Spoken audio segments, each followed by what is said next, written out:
Aging is increasing revenues by $90,338 and expenses by $147,694. This will decrease their fund balance by $57,356.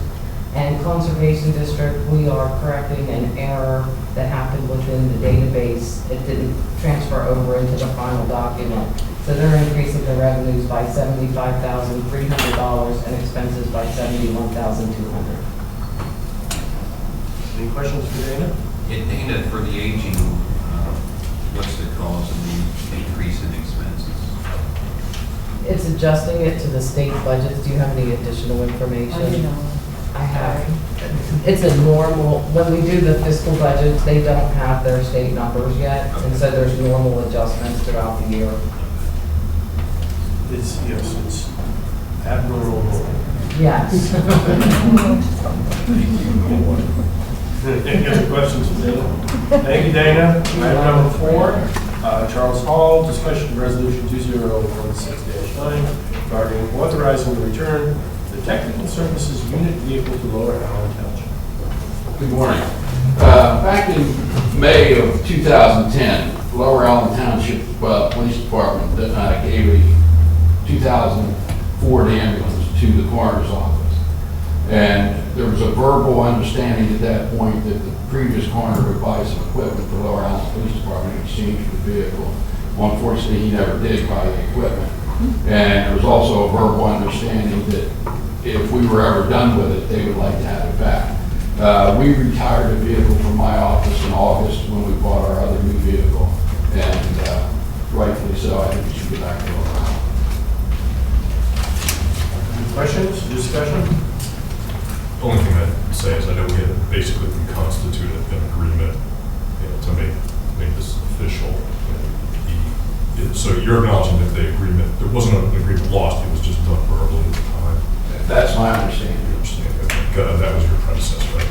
Correct. I would certainly hope that in the future, I mean, I think it's a good arrangement, and we were able to work through the legal aspects of this, but in the future, verbal agreements just are worth the paper they're written on. Right. So I would hope we would all understand that we could avoid a lot of complications in the future if any such agreements are handled properly. Right. Any further discussion on this point? Thank you. We will move on to item number 5, where there's an action requested with Bob DeGrossa, and is to authorize the Claremont Nursing Home Nursing Rehabilitation Center bargaining unit voluntary separation plan, offering documents in open enrollment. 5 and 6. Yeah. Let's do them both together. The number 6 is to authorize the Sheriff's Association voluntary separation plan, offering documents in open enrollment, and that also is an action requested. Good morning, Commissioners. As stated, we're requesting action today on these 2 items.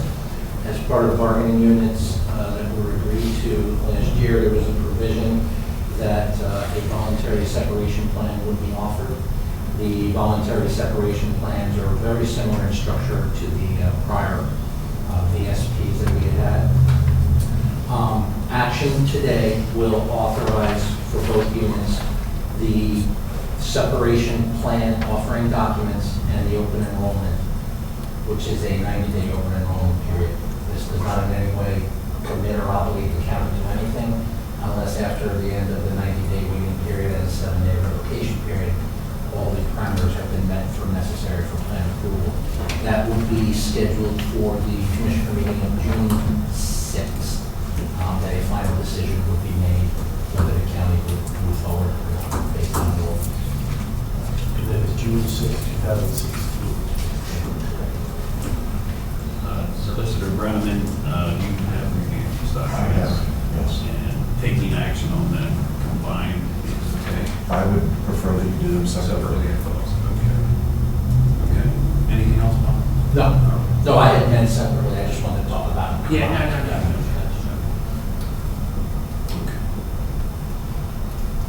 Okay, is there a motion to authorize the VSP? Well, I'll move for approval. I'll second the motion. All in favor of the motion, say aye. Aye. Motion carries. Item 6, the Sheriff's Association VSP.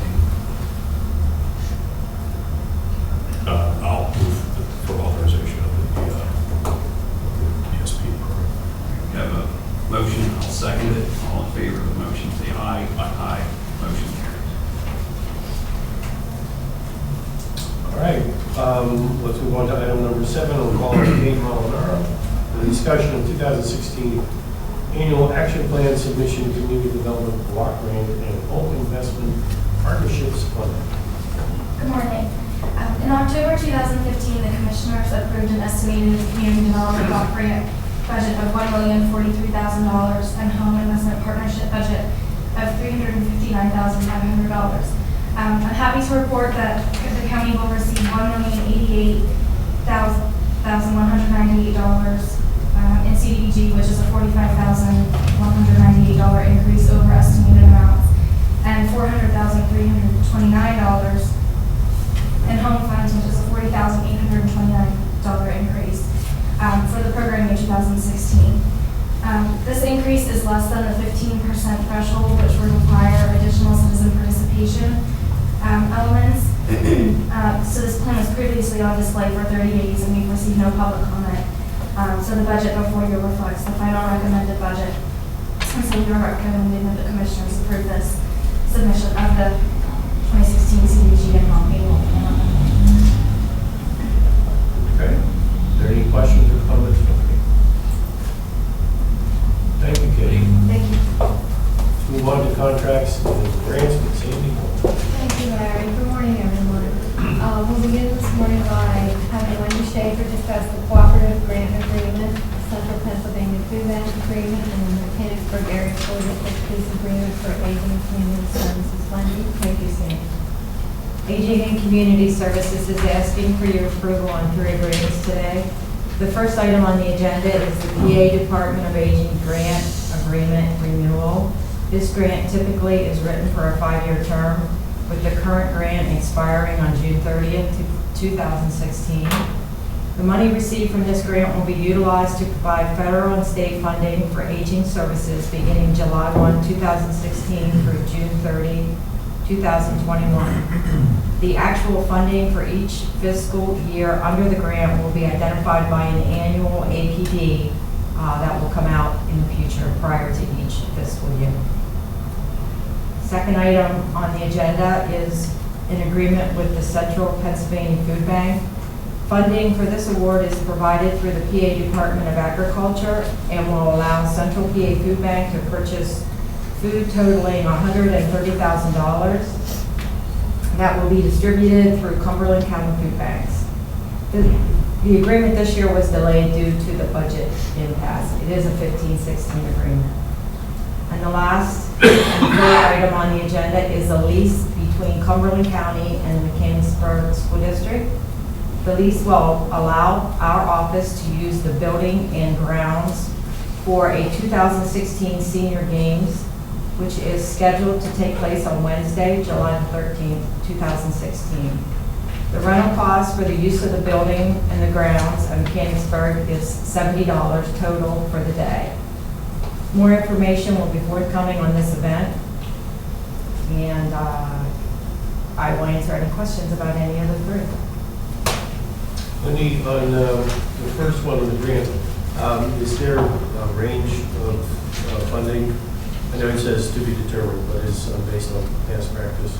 What do you think we might expect? I don't know what we've received total in the past. Okay. I can find that out, but That's not. I do not know. And have the Senior Games been held before, or is this the first time? They have been held before. They were not held last year, but I believe the year 2014, I believe we held them. We used to have them at the Carlisle Barracks, and with their assistance, with personnel from the barracks, and they sponsored some of the meals, some of the T-shirts, things like that. We no longer have them, so we're working with Messiah and the Mechanicsburg School District to put one on this year. So what's the minimum age to participate? And what do you do about ringers if ringers show up? Ringers are fine, and you just need to be 50. Wow.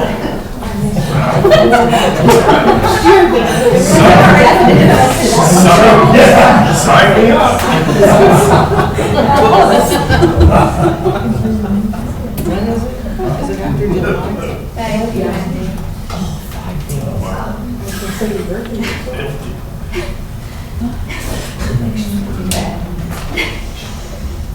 Next, I'd like to call on Lisa Ryder to discuss the 4 agreements for children and youth.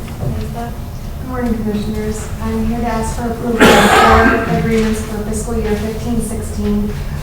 The first 2 are community residential group homes, Appalachian Youth Services. One of their per diems is asking for a 3.9% increase. The rest are holding that steady 0 increase. Youth Services agencies, one is asking for a 1% increase, and one of their programs is actually having a 1.58% decrease. Both of these facilities, we typically only have 1 or 2 children there. Currently, we don't have any. The other 2 contracts are foster care programs, family care services, and kids fees, and both of them have a 0% increase in their premiums. Are there any questions for Lisa? Dollars associated with these items. Do you need per diem the actual dollar increase or the? What the cost is today? The community residential at Appalachian Youth Services, the one in particular that they're asking for, their current per diem is, they're asking for $176, which is a little bit lower than our typical community residential group home. And then, Lisa, the contract establishes the rate. It doesn't say we have to use them. no, it's as needed, and we don't have a max, or it's only if we use them.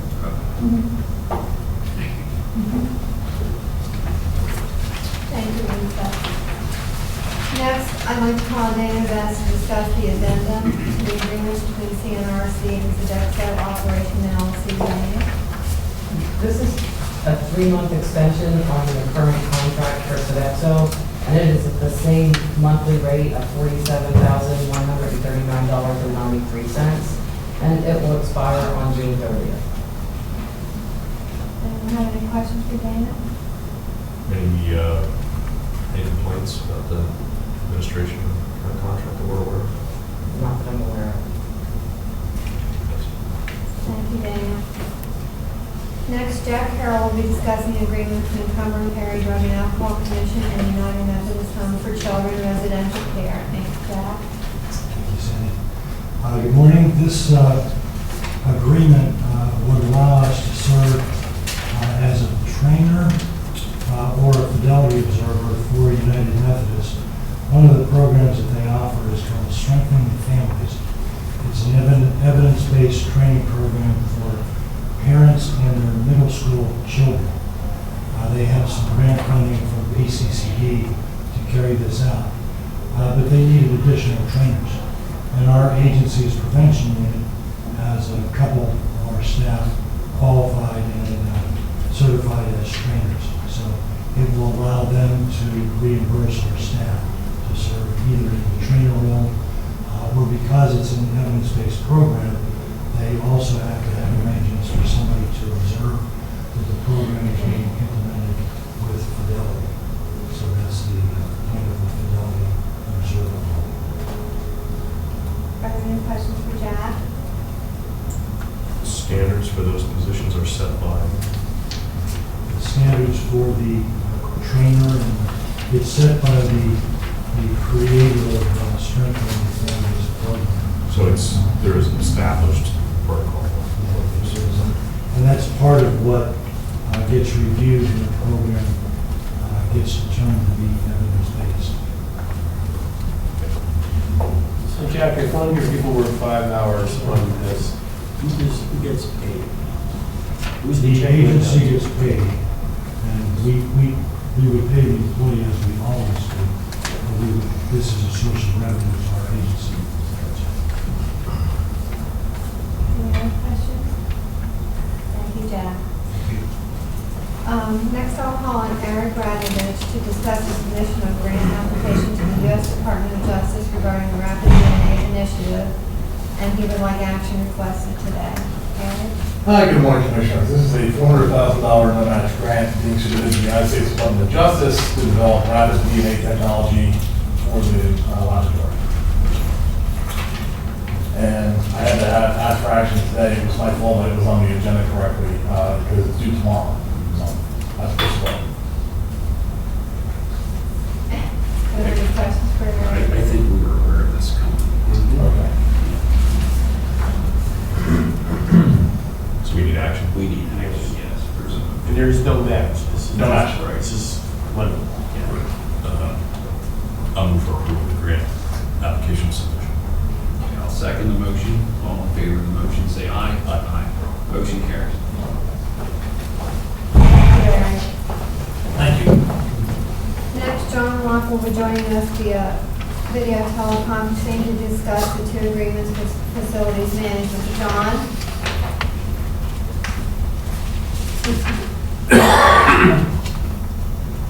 Get the volume.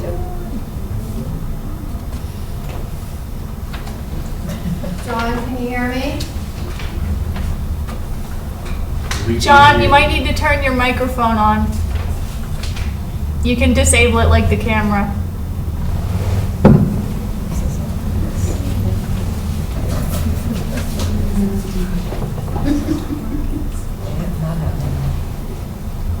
It's not allowing. There you Is go. that okay? Okay, Commissioners, this first contract is for Diamond Automatic Sprinklers, and this is for 5 locations: the Human Services Building, the prison, the courthouse, record storage, and the 911 facility. And the amount is $6,000. John, is this a new contract or extension of an old one, existing one?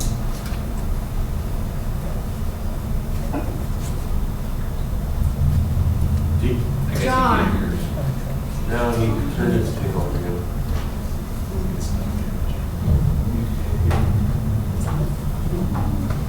We lost your microphone again, John. He's gonna turn it on when he's in the middle of swearing.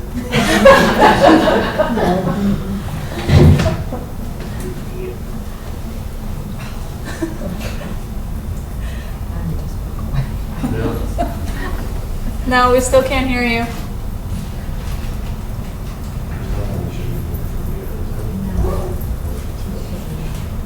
Can you hear me now? Yeah. Yeah. Yes. And now we can't. Now we Now we can't hear you. No. Next day, I'll give you a ring. Can you call me? Yeah. Okay. John, can you call in? Can you hear me now? Yes. Keep calling, don't stop. Go. Okay. All right. All right. Yeah, this contract's $6,000. And this is an annual inspection per NFPA requirements. Is it the same amount as last year? No, last year's contract was $6,300, and that was because we had to do a special 5-year inspection at the 911 building. Thank you. On to the next contract, John. This is Mid-State Roofing contract, and this is for $7,360, and this is to replace the rubber roofing at the turrets at the old jail. And this particular bid, a proposal, was bid back in 2012, and 2 bids came in at $18,000 and $73,000, and this is being quoted at $7,360. So it's actually a $10,900 savings because we didn't elect to do it at that time because it was an option. Any questions for John? Thanks, John. Thank you. Next, we'll move on to Holly Sherman to discuss the agreement between Human Resources and Prevention Health Screenings. Holly? Good morning. This is a 2-day contract with Prevention Health Screenings to perform thyroid screenings at our annual employee health fair to be held here at the courthouse and also the nursing home. Any questions for Paula? Thanks, Paula. Next, I'll call on Sue Harbaugh to discuss agreements for MHIDD for fiscal year 2015-16 intellectual developmental disabilities and fiscal year 2015-16 early intervention. Sue? I think John's going to do mine. All right, good morning. These two agreements, the first one from Messiah Lifeways is an addendum to their contract for this year in the amount of $12,487. And these are state funds. And the second one for early intervention is also an addendum to the contract for this year for an increase of $7,741. It's also state money. Any questions for Sue? Thank you, Sue. I'll have Larry. Thank you, Sandy. Moving on to item number 9, we'll call on Robin Coleman for the discussion of Harmony Human Services Consolidated Community Reporting Initiative Submitters Form. This form allows the county to submit the data to the state. Yes, it does. Thank you. Back in 2010, the State Department of Human Services, Department of Health, Welfare, instituted the Consolidated Community Reporting Initiative, requiring all of the counties in the state to submit data to them on various encounters that were with the providers that occurred through county funding, base funding dollars.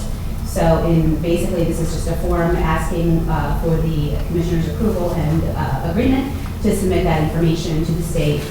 That information justifies our allocations each year in terms of the amount of services that were provided. Is this all in line with HIPAA regulations? Yes, yes. And it is, it's a revalidation. This actually occurred a couple of years ago when our county was phased in.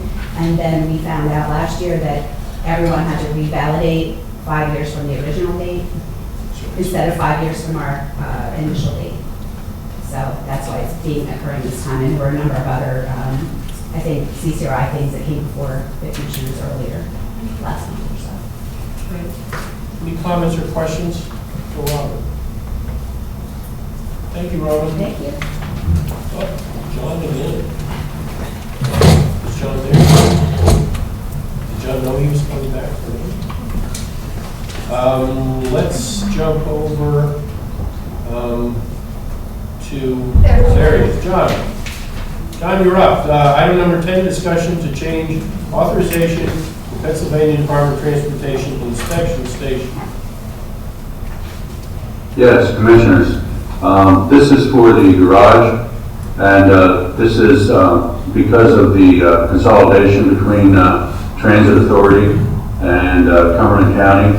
And we were audited and inspected the other day, and they asked us to do a change of signature so that there's a current commissioner on file approving the agreement. Okay. Are there any questions for John on this? John, you want to just take a second and fill folks in on the discussions with Rabbit about possibly using the Rittner facility to service shared ride vehicles from Franklin County? Yes, I've had several meetings and conversations with Rapid Transit, and they want to add Franklin County vehicles to our garage. There's about 21 vehicles, and they've been very impressed with the service, the organization, and everything that's being completed at the facility at this time with the county Rapid, Cumberland County Rapid vehicles, and they'd like to add those to the service that we're currently doing at the garage. And this will be something that will be coming up in the future to be discussed and looked at by the county commissioners and chief clerk, and we're also including Kirk Stoner, and we're going to discuss this in the near future. I think this is a real, it's a real positive sign about the work that your people do down there. If you recall, Rich Farr from Rapid Transit is a pretty shrewd businessman who said that at the beginning that the use of our facility and our mechanics would be dependent on their performance. He said that it is always an option for Rapid to go outside if they could get a better price or better service. So I think the fact that not only are they utilizing us for our own, or what used to be our own vehicles, but now want to add on to that is testimony to what your crew does out there. All right. Any questions for John? Thank you, John. Thank you. We have Claudia. Claudia, you're up. Item number 11, discussion of capital project request, public safety, communication center, XCAD computers, with a total project cost of $67,182.86. Good morning, everyone. This is a non-routine expense request to purchase 19 computer workstations that will replace the existing 911 computer-aided dispatch, also known as CAD, that are near the end of their useful life. As Larry said, the total cost of the project is $67,183, and this will be procured through our IMCO department. We're currently in the process, as you know, of switching over to XCAD, which includes silent dispatch, and that has a go-live date of July 11th. That is the driving force behind us asking for this purchase now versus in the fall with the regular life cycle, because it will be much easier for the XCAD vendor and our IMTO staff to work collaboratively to preload all the software onto the machine and have that ready to go in time for our cutover date of July 11th. This will help ensure a smooth transition for this critical piece in our comm center. Any questions? Now, where's the funding coming for this, Claudia? This is all of it is covered under the uniform 911 funding. Are there questions or comments for Claudia? Thank you. You're welcome. Let's move on to item number 12, Commissioner Liaison Reports. Commissioner DeCucco. Yeah, I have one to report. That's the Western Cumberland Council of Governments, which met on March the 14th. One of the items that was brought up was that Steve Bloom's office is moving forward with legislation regarding Covered Device Recycling Act, which is an act in a way for municipalities greater than 5 miles from an DEP permitted electronics recycling facility. Not a lot of other items to report. All seems well out in the western part of the county.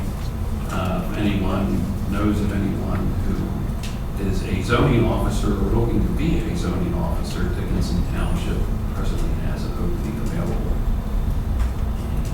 There's good attendance, a lot of the municipalities are present, and that's about it. Thank you. Any comments or questions for Commissioner DeFilippo? Okay, Commissioner Eichelberger. All right, just a handful of items. The beginning of the year, we generally make our appointments for various boards. One that we've not addressed yet is the County's Blight and Property Reinvestment Board, which we have a commissioner seated. I've been that commissioner for the last year or so, 2 years. And we need to, at least for the interim, do an appointment there. I'm more than happy to continue that. I think, frankly, this is one of the areas maybe we need to, when we do a review on the appointment seatings that we have, I'm not actually certain it's really one that needs a commissioner seated on, but I'm happy to do it for as long as the responsibility exists. So I'd be asking Monday for us to get this appointment taken care of. It's a 3-year term. Expiring in 2017 and December 2017. That's not correct. This is 16. So, saying this information you gave me is for term that's just expired, or, because it says it expires 14? June. That would be December 2018, the 3-year term. Well, this expired, the existing term is supposed to expire in December. I just noticed this just expired December 31, 14. So, 15, 16, 17, if we have, still have a 3-year term on it, which is next year. So we've got a time gap here, but let's look at this and straighten these numbers out. But I think Monday we're going to be asking for a formal. Gary, you want to give team leads on ship? Yeah, I'm happy to do that. Okay. I'm happy to do so. We haven't had a lot of activity there. We're anticipating an uptick in activity that happens periodically. So it's not a great time commitment, but I'm happy to do it. So at this point, could we look into these dates and make sure we're pointing for the correct period of time? And I'll be happy to do it. So I'd like to have that for Monday. Okay. That's all on that one. The Recycling and Waste Authority did meet this past Monday. I was in attendance. We had a considerable amount of discussion going back to covered items recycling act that Commissioner DeFilippo referenced a minute ago. I'm not familiar exactly with the bill that Representative Bloom put forward, but we had a considerable amount of discussion regarding current challenges in the electronics recycling field that we've all been paying attention to for some time now, but there's been considerable amount of development in that recently. And as you recall, we had a vendor under contract who was providing no-cost events through 2016. They have now canceled that, terminated that agreement because the market has changed so much. And York County has stopped, and Dauphin County have both stopped taking electronics recycling items from Cumberland County.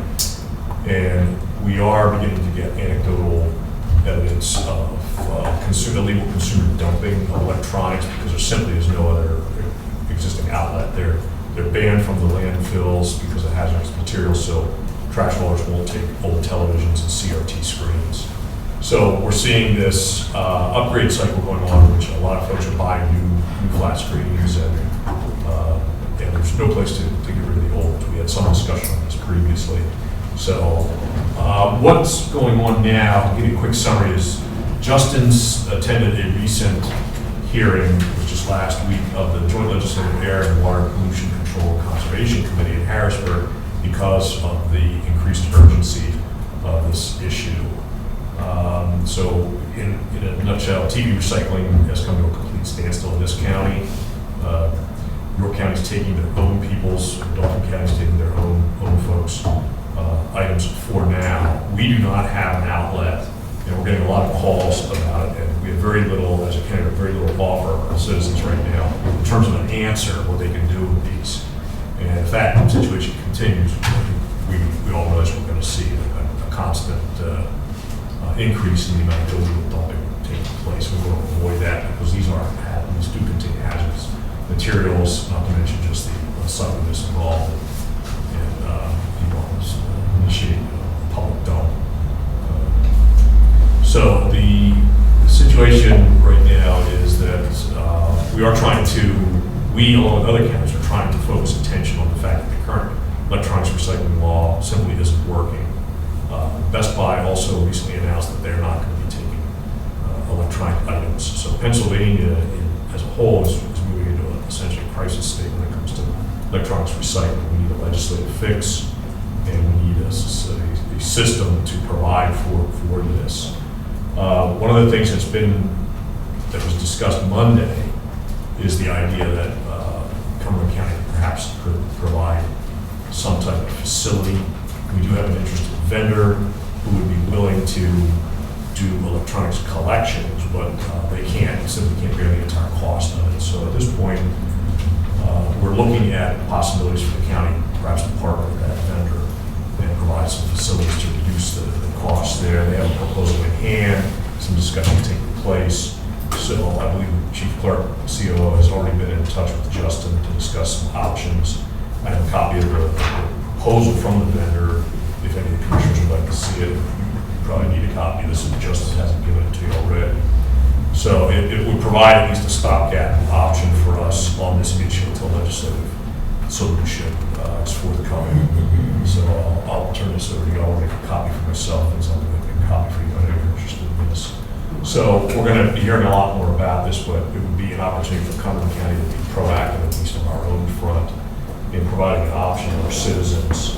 And, there's more wrinkles to this I just won't go into right now, but I also have a pretty detailed summary from the hearing that Justin testified at. There are a lot of folks in attendance, a lot of expertise from the electronics recycling community on what's needed to get this working again. This ties into some long-term systemic shortcomings we've had in this county in terms of not having fee revenue available to us because of a court decision years ago that has essentially robbed us of flexibility in terms of addressing recycling needs. So these things aren't addressed when you come back and invite you later on. So we're going to be hearing a lot more about this, and I would welcome the opportunity for any of my colleagues and myself to participate in the discussions as to what would be a working solution here at the county level. Moving on, in that meeting we also discussed the yard waste equipment training and qualification policy, which is new.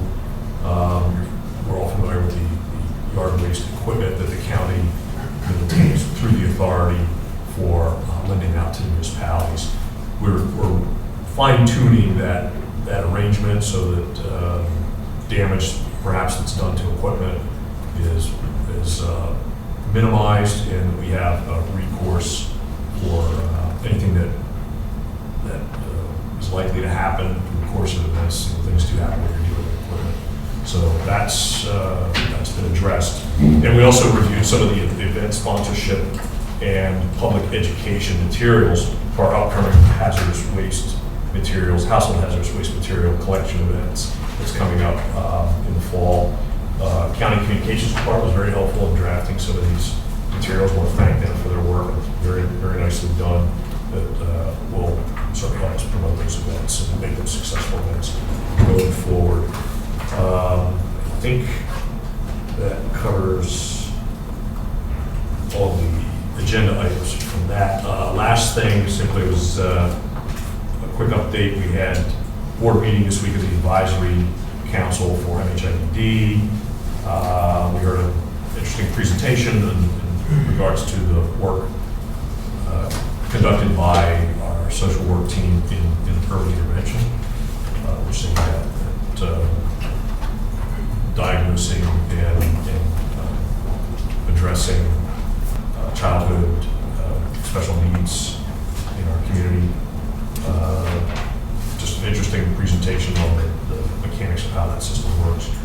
A couple of items for discussion were there was the transition fair for 11th and 12th graders with intellectual development disabilities for Cumberland, Dauphin, and Perry County. It was held March 11th at HAC. They had over 300 students, parents, teachers, and staff attending. That included workshops on employment, independent living. You probably heard me reference that the big push in the MHID area currently on the IDD side is for employment opportunities and post-secondary education opportunities going forward for our IDD community. And there's a lot of activity going on around those. And some of these items that I report on occasionally really are the opportunities to connect community resources and families and parents of IDD consumers to resources to help us with community integration of IDD and MH consumers. So a lot of events going on in that area. Of course, we had a discussion of the budget, which now, of course, we have essentially amounts to a finalization of the state budget. This was held prior to that. Discussion on the MA expansion that the state has undertaken under the new governor, where our folks are running their first round of reports on what the impacts of that are going to be. So we'll have some information to report out in the near future on how that affects our base funding and service provision levels. So I think that's everything I have. That'll do for now. Thanks. Comments or questions for Commissioner Reitenberg? Commissioner DeFilippo, with your permission, I'd like to ask Sandy to report on the library board meeting, which she generously agreed to fill in. As those of us who normally go were not available. If that's okay? Thank you. Thank you. I was able to attend the first Cumberland County Library System Board meeting on Monday, March the 23rd. And at the executive director report, the board members were going to go to Shippensburg Public Library on April 18, 2016 at 4:30 p.m. to tour the library's newly completed renovations and to learn about its next phase of construction. At that time, the board members decided to postpone the tour until fall, so there will be no meeting on April the 18th.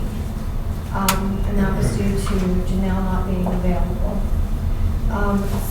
They went on to discuss customer service and the community READ partnership with Longwood Gardens.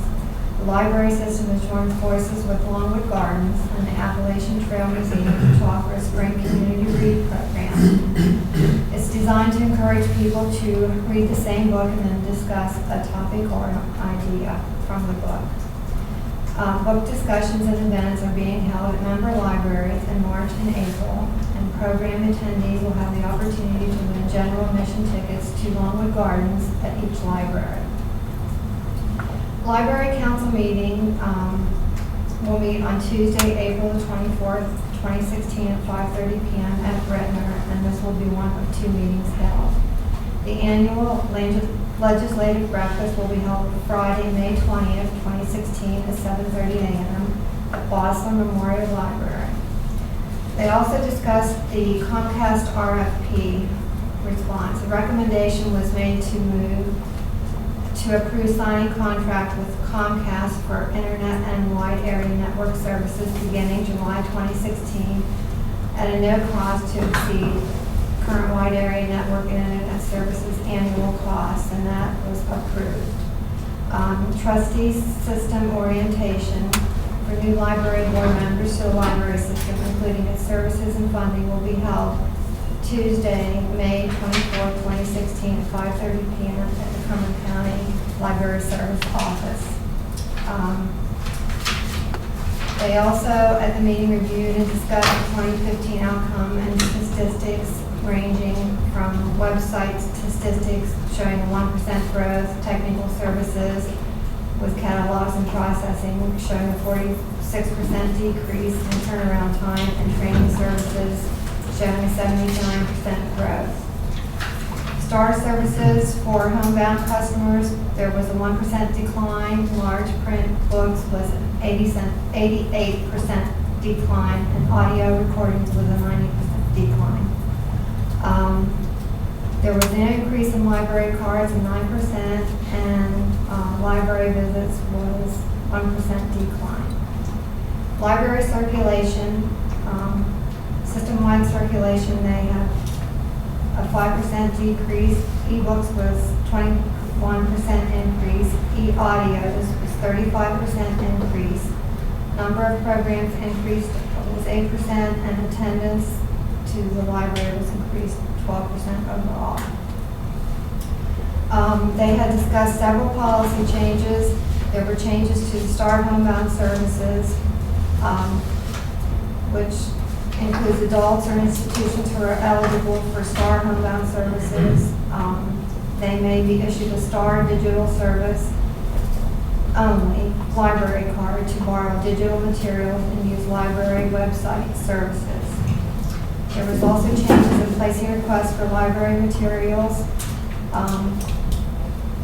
that is owned by the library that the customer designates as their pickup location, and at their pickup location they will receive first priority. Interlibrary loan, there have been numerous statewide changes to the interlibrary loan policy, and they also made changes to the protection policy, which provides greater clarity on what the policy means. And there were photography changes, so there was more clarity written into that policy, and all those policies were approved at that meeting. And that was all I had. They were very thorough. Any questions for Sandy? No, Sandy, thank you very much for getting I just thought of, if I may. In the future, if we're unable to convince us, you did a fine job, excellent job.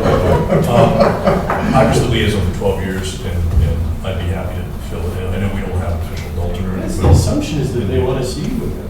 I didn't say that. I just said if we need me to fill in, I'm happy to do that. So you got your time. Well, I must say Sandy's, She did a better job. the numbers were on the details. Only one. myself. One other item real quick. On the back of the e-recycling item, we've also forwarded Justin forwarded a draft resolution to all of our member municipalities, asking them to start weighing in on the legislative push on the Recycling Act as well. So I wanted to make sure that you were aware of that. And if any of the commissioners are out and about at any municipal meetings or similar forums, it wouldn't hurt to put a little plug in with our municipal partners that stuff does matter. It would certainly help us make the legislature understanding the urgency of the issue. just for the record, I think Justin is doing a phenomenal job, both in terms of practical aspects of how we can handle this here, but also he's become very involved in the discussion at the state level about the legislative stuff. So I think he is kind of at the in the sort of middle of the whole thing, and I think it's a super position. All right. Thank you. I'd like to report on executive sessions that were held March 16th, 2016 at 1 p.m. and March 21st, 2016 at 1:30, both regarding personnel issues. I'd like to now ask if there's any other business to be brought before the Board of Commissioners. Hearing none, we are adjourned.